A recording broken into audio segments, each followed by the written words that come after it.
আপনারা কি জানেন মা ভাই বোনেরা, কোনোদিনও শুনেছেন একটা নির্বাচনে লড়তে গেলে দিল্লি থেকে যত ফোর্স সেন্ট্রালের 2 লক্ষ পুলিশ নিয়ে এসছে,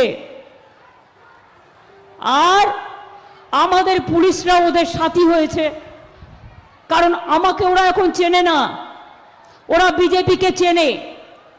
আমি গতকাল শুনলাম কোলাঘাট থেকে রাস্তা বন্ধ করে দিয়েছে, এমনকি প্রেস যেতে পারছে না, বাইক বন্ধ করে দিয়েছে, রেল বন্ধ করে দিয়েছে, রোড বন্ধ করে দিয়েছে। তাহলে যারা ভোটার তারা যাবে কি করে? যারা বাইরে কাজ করে, কারা এসব করছেন? তারা কি ভুলে গেছেন আগামী দিনে এই বাংলার মাটিতেই আপনাদের কিন্তু কাজটা করতে হবে? আপনাদের আমি ভালোবাসি, সম্মান করি, তাই অ্যালার্ট করব যে আপনারা কারো কথায়, কারো মুখের কথায় নাচবেন না, নিজের বুদ্ধিতে কাজ করুন। আপনাদের 1000 লোকের লিস্ট দিয়েছেন, আরে তৃণমূলের একজনকে গ্রেপ্তার করবেন, আমার 1000 মা বোনেরা বেরোবে। আপনারা মনে রাখবেন, ভোট আপনারা দেবেন না। মিলিটারি যাতে ছাপ্পা দিতে না পারে, পুলিশ যাতে ছাপ্পা দিতে না পারে, আপনাদের দায়িত্ব নিতে হবে।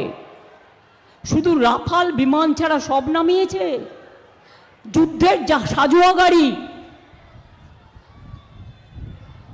বুঝতে পারছেন?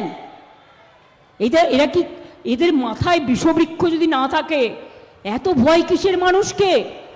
তুমি বিজেপিকে জোতানোর জন্য বিজেপি ভ্যানিশ ওয়াশিং মেশিন, তুমি যুদ্ধের সাজোয়া গাড়ি নামিয়েছো।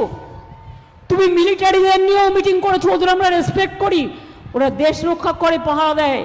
বিএসএফকে নামিয়েছো, সিআরপিএফকে নামিয়েছো, সিএপিএফকে নামিয়েছো, রেলকে নামিয়েছো, অ্যাভিয়েশনকে নামিয়েছো, কাকে নামাওনি?